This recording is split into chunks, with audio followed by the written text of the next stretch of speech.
যুক্তরাষ্ট্রের নিউ ইয়র্কে বৃহস্পতিবার একটি হেলিকপ্টার দুর্ঘটনার শিকার হয়ে হাডসন নদীতে পড়েছে। এই ঘটনায় হেলিকপ্টারে থাকা 6 জন নিহত হওয়ার খবর পাওয়া গেছে। নিউ ইয়র্কের সিটি পুলিশ এক এক্স পোস্টে জানায়, জরুরি সেবা কর্মীরা জোরালো উদ্ধার তৎপরতা চালিয়ে যাচ্ছেন। বিবিসির মার্কিন অংশীদার সিবিএস নিউজ বলছে, হেলিকপ্টার দুর্ঘটনায় নিহত 6 জনের মধ্যে 3টি শিশু, বাকি 3 জন প্রাপ্তবয়স্ক। এর আগে সিবিএস নিউজ প্রাথমিকভাবে একজনের মৃত্যুর খবর দিয়েছিল। বলেছিল, হেলিকপ্টারটিতে 3 শিশুসহ 5 জন আরোহী ছিলেন। উদ্ধারকর্মীদের 2 জনকে পানি থেকে টেনে তুলতে দেখা গেছে, যদিও তাদের শারীরিক অবস্থার হালনাগাদ তথ্য জানাতে পারেনি সংবাদ মাধ্যমটি। পরবর্তীতে বিবিসি জানায়, এই দুর্ঘটনায় নিহতের সংখ্যা 6 জন বলে সিবিএস নিউজ জানতে পেরেছে।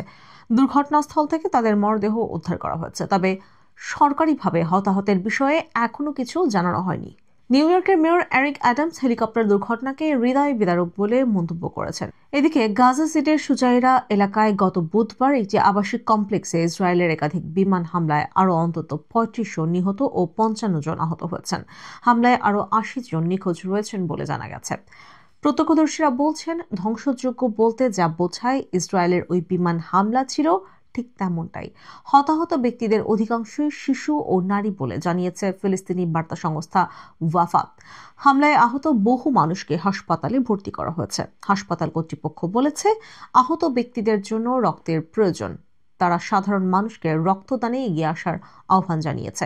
গত কয়েকদিনে ইসরায়েলের হামলায় গাজায় এক স্থানে এটাই সবচেয়ে বেশি প্রাণহানির ঘটনা। এদিকে আশেপাশের কয়েকটি বাড়িতে বিমান হামলা চালায় ইসরায়েল। হামলায় অন্তত 10টি ভবন ধসে পড়েছে এবং ভবনগুলোর ধ্বংসস্তূপের নিচে এখনো বহু মানুষ চাপা পড়ে আছেন বলে ধারণা উদ্ধারকর্মীদের। একই দিন রাফা, খান ইউনিস, দের আল বালা, বেইত হানুন সহ গাজার আরও কয়েকটি এলাকায় বিমান হামলা চালায় ইসরায়েল।